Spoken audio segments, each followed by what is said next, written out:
या इकरासन हमारे साथ इस वक्त मौजूद है। सबसे पहले इकरासन जी, हमारे चैनल में आपका स्वागत है। जी, बहुत-बहुत शुक्रिया। किस तरह की तैयारी है? समाजवादी पार्टी ने आपके ऊपर एक बड़ा दांव खेला है और जिस तरह से आप लगातार सोशल मीडिया पर और अन्य अकाउंट्स पर आप लगातार एक वायरल रहती हैं और अपने स्वभाव के लिए आप जाने जाते हैं, तो किस तरीके से पूरे चुनाव को लेकर चल रही हैं?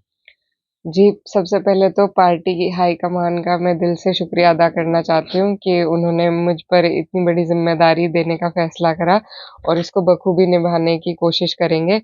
और तैयारी हमारी लगातार 2 साल से है। जी। हम लोग क्षेत्र में हैं, सक्रिय हैं, अपने लोगों के बीच में हैं और सभी ये जो हमारी सरकार है, इससे हर वर्ग शोषित हो रहा है इस सरकार से और सभी जो वर्ग हैं, वो हमारे साथ रहेंगे और इंशाल्लाह हमें उम्मीद है कि हम अच्छी जीत दर्ज करेंगे। पिछले दिनों आपका एक वीडियो वायरल हुआ जिसमें आपने जयंत चौधरी को कहा कि पूरा आशीर्वाद उन्हीं का मुझे मिला है, तभी ये सिर्फ मेरे खाते में आई है, मुझे टिकट हुआ है। तो इसको आप किस नज़रिए से देख रहे हैं? यानी इकरासन में एक नया दांव भी यहाँ से चला है? नहीं, दाव की बात नहीं थी, ये हकीकत है कि उन्होंने मेरा नाम आगे रखा था। उस टाइम हम सब इकट्ठे गठबंधन में थे, तो ये हमारे लिए बहुत बड़ी बात थी क्योंकि वो गठबंधन के दल में थे और फिर दूसरी पार्टी के किसी उम्मीदवार का नाम इस तरीके से आगे पेश करना बड़ी बात है, जिसका सम्मान और कदर मेरे मन में आज भी है।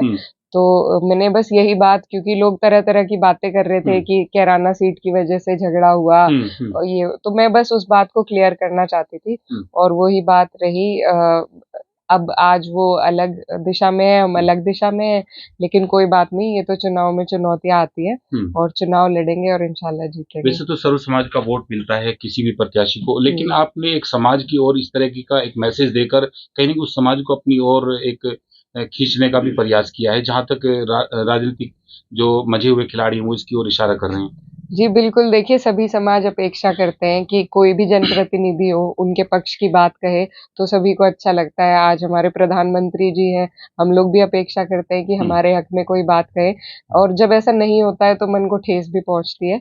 लेकिन ये तो सभी का फ़र्ज़ है कि हर समाज की बात करे, हर वर्ग की बात करे, हर धर्म की बात करे।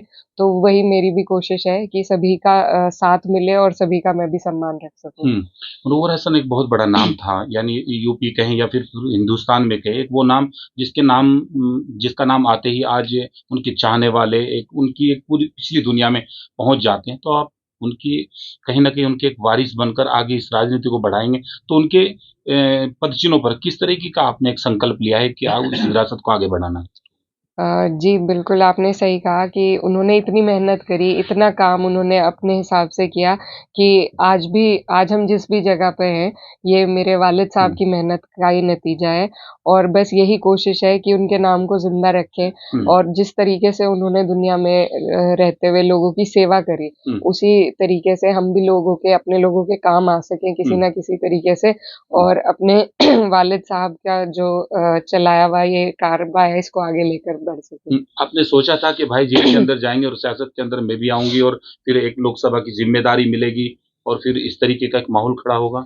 नहीं, बिल्कुल उस टाइम तो मैं बाहर थी, पढ़ाई कर रही थी और मुझे हमेशा रुचि रही है राजनीति में लेकिन इस तरीके से मुखर रूप से इसमें आने का कभी नहीं सोचा था।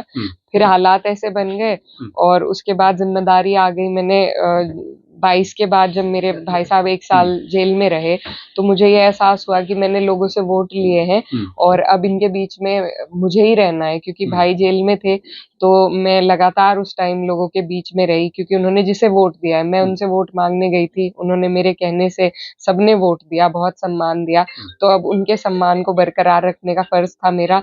मैं लगातार जब मेरे भाई जेल में रहे, मैं लगातार फ़ील्ड में रही और अब उसके बाद फिर ऊपर वाले की कृपा से एक के बाद एक असबाब बनते चले गए और आज हम यहाँ बैठे दूसरी हैं आपके पार्टियों के सामने। नेता भी इकरासन की तारीफ करते नहीं थकते हैं। इकरासन के अंदर वो कौन-सी चीज़ है कि इकरासन दूसरी पार्टी के लोगों को पे अपनी ओर आकर्षित करती है? यानी आपका चुनाव लड़ने का तरीका ही सबसे अलग है। यानी आप बड़े साइलेंट तरीके से आज आप गंगों में आई, आपको पता भी नहीं है आपका चुनावी जो है इस वक़्त पूरा गर्म माहौल है।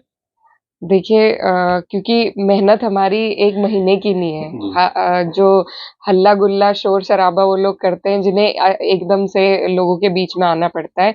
हम लगातार हैं और जो लगातार चलेगा वो इसी तरीके से उन्हें अपने लोगों के बीच में हम हमेशा रहते हैं, तो इसमें कोई शोर-शराबे की बात नहीं है, ये तो घर जैसा माहौल है। अब भी आप बिल्कुल ठीक कह रहे हैं, अब भी ऐसा लग नहीं रहा कि चुनाव का माहौल है, क्योंकि लगातार पूरे साल चुनाव का माहौल सा ही रहता है। लेकिन कोशिश यही है कि इस तरीके से चुनाव को लेकर चलें कि सभी जो हमारे लोग हैं, हर वर्ग, हर जाति के लोग हैं, वो अपने आप को हमसे जोड़ सकें, हम उनसे मिल सकें। कहीं न कहीं बड़े प्रोग्रामों में और जब शोर-शराबा होता है तो बातचीत नहीं हो पाती। तो मेरी यही कोशिश है कि जितने ज़्यादा लोगों से मेरा राब्ता बन सके, मेरी बातचीत बैठ के हो सके, तो वो ज़्यादा बेहतर है। आम मतदाता जो एक निचले स्तर का मतदाता होता है, वो भी उतना ही हक रखता है। जब चुनावी मैदान में कोई प्रत्याशी आता है, तो बहुत लंबे-लंबे वादे, बहुत सारे उम्मीदें उससे आम मतदाताओं को बंध जाती हैं। जीतने के बाद वो लोग वादों पर खरे नहीं उतरते, फिर उनका विरोध शुरू हो जाता है। जैसा आजकल मौजूदा जो सांसद है, उनको लेकर कुछ विरोध के स्वर उठने लगे कि वो इस गाँव में नहीं आते, उस गाँव में नहीं आते। तो इकरा हसन भी, अगर जनता ने कल मौका दिया, तो इकरा हसन भी इसी तरीके से उसका विरोध हो गया। इकरा हसन एक नई नई लाइन खींचेंगी।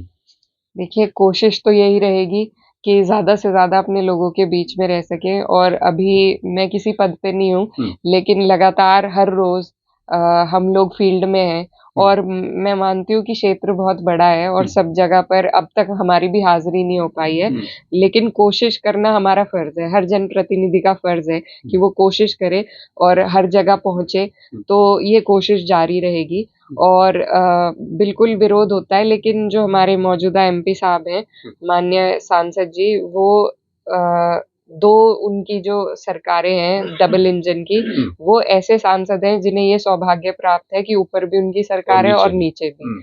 तो ऐसे टाइम में और इतनी शक्ति के साथ वो चाहे तो बहुत कुछ कर सकते थे, अपने क्षेत्र के विकास के लिए अपने लोगों की आवाज़ उठा सकते थे, लेकिन उसके फलस्वरूप उन्होंने उतना काम करके नहीं दिखाया, तो इस वजह से वो ज़्यादा विरोध है। वो ज़मीन पर रहते, अगर लोगों के बीच में उनकी भावनाओं को, उनकी समस्याओं को समझते, तो शायद वो ऊपर उठा भी पाते, लेकिन कहीं न कहीं कमी तो ज़रूर रही है कि ना वो नीचे रहे हैं ज़मीनी स्तर पे लोगों के बीच में, ना वो ऊपर से अपने डबल इंजन से कोई ऐसी योजना ला पाए जिससे हमारे लोगों को लाभ हो पाता। और मैं नहीं मानती कि इतनी शक्ति में इतना ज़्यादा दोनों सरकारों का आशीर्वाद किसी और सांसद को हमारे इलाके के प्राप्त हुआ हो, और शायद आगे हो भी ना। तो ऐसे में उनके पास ये मौका था जो शायद उन्होंने गँवा दिया। एक दौर वो था कि यहाँ काज़ी परिवार, अब गंगों में आता हूँ, ये हसन परिवार के एक दौर था, कुछ परिस्थितियाँ ऐसी थी कि एक दूसरे में नाइत्तेफ़ाक़ी थी। आज वो परिवार कांग्रेस में है, और आप का और समाजवादी पार्टी और कांग्रेस का अलायंस है। तो किस तरीके से देख रहे हैं? यानी आपको एक डबल फ़ायदा यहाँ पर होने जा रहा है।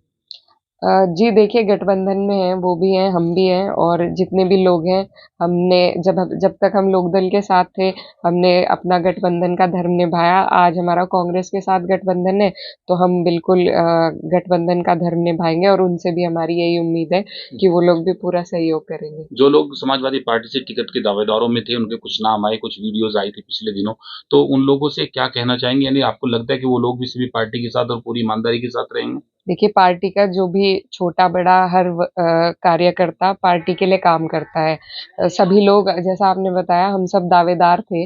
आज पार्टी ने, जो हमारे शीर्ष नेतृत्व ने निर्णय लिया है, और मुझे ये सौभाग्य प्राप्त हुआ है, तो अगर मेरे अलावा किसी और का टिकट होता, तो हम लोग उनके लिए भी पूरी मेहनत करते। तो यही मेरी अपेक्षा बाकी सब दावेदारों से है कि जिसका भी पार्टी ने फैसला किया है, तो मेरी वो सब मदद करें पार्टी के लिहाज़ से। आप लगातार क्षेत्र में घूम रहे हैं। अंतिम और आखिरी सवाल, बहुजन समाज पार्टी आपके साथ नहीं है, तो आपको लगता है कि बहुजन समाज पार्टी का आपको कुछ नुकसान होगा, जैसा वो आपसे अलग है? देखिए, हम पिछले कई जो चुनाव हैं वो देख चुके हैं, और उसमें जिस हिसाब से वोटिंग रही है तो हमें लाभ भी मिला था। लेकिन अगर तिकोनिया चुनाव होता है तो मेरे नज़र में उसमें भी हम इंशाल्लाह जीत हासिल करेंगे। तो ये तो सब पहले सारी पार्टियाँ अलग-अलग लड़ती थी। अब ये गठबंधन का दौर शुरू हुआ है, लेकिन अगर अलग-अलग भी लड़ते हैं तो इंशाल्लाह कोई दिक्कत नहीं है हमें, क्योंकि हर वर्ग का अब जो भी नए प्रत्याशी आएँगे, वो जितना वो घूम पाएँगे उससे ज़्यादा हम ऑलरेडी घूम चुके हैं। तो उस हिसाब से प्रत्याशियों के लिहाज़ से अगर आप देखें, तो जितना हम जा चुके हैं सभी लोगों में, हमारे दलित समाज में भी, उतना और कोई अब तक नहीं गया होगा, तो हमें वहाँ से भी वोट मिलेगा। क्या मैसेज देना चाहेंगे पूरी किरान लोकसभा के मतदाताओं को? मैं बस यही कहना चाहती हूँ कि मेरी कोशिश रही है 2 साल से सबके बीच में पहुँचने की और अब तक जहाँ पर हाज़िरी लगी है और जहाँ नहीं लगी है, कोशिश करेंगे इस महीने में कवर करने की। और ये 5 साल के बाद मौका आया है, ये बड़ा चुनाव है, ये देश का चुनाव है और देश की नीतियाँ चलती हैं इस चुनाव से। आज हमारे हाथ में ये मौका है और मेरा पहला चुनाव है, तो मैं बस यही कोशिश करती हूँ कि मैं इस ईमानदारी से, जिस तरीके से मेरे वालिद साहब ने सबकी सेवा करी, सबका काम करा, मैं भी उसी तरीके से अपने इलाके के लोगों के लिए कुछ करना चाहती हूँ। और बस मैं अपने बड़ों से, अपने साथ वालों से, सबसे इस मौके के लिए गुज़ारिश करती हूँ और दुआओं की दरख्वास्त है। बहुत बहुत शुक्रिया। तो आपने सुना इकरा हसन को। गंगों में आज इरफान अलीम के आवाज पर पुराने समाजवादी नेता हैं। जो भी समाजवादी से जुड़ा नेता गंगों में आता है तो कहीं ना कहीं वो इनकी बैठक बिना और इनके मिले बिना गंगों से नहीं जाता। यहाँ एक कॉलोनी का उद्घाटन भी किया और बाकी कुछ शादियों में, ये आसपास के क्षेत्र में कुछ शादियों में भी गए। इकरा हसन को आपने सुना। और कैराना लोकसभा से समाजवादी पार्टी ने हकीकत में इस चेहरे पर बड़ा दांव खेला है। आने वाला समय इस कैराना लोकसभा पर किसका होगा, हमारी नजर पूरी बनी रहेगी।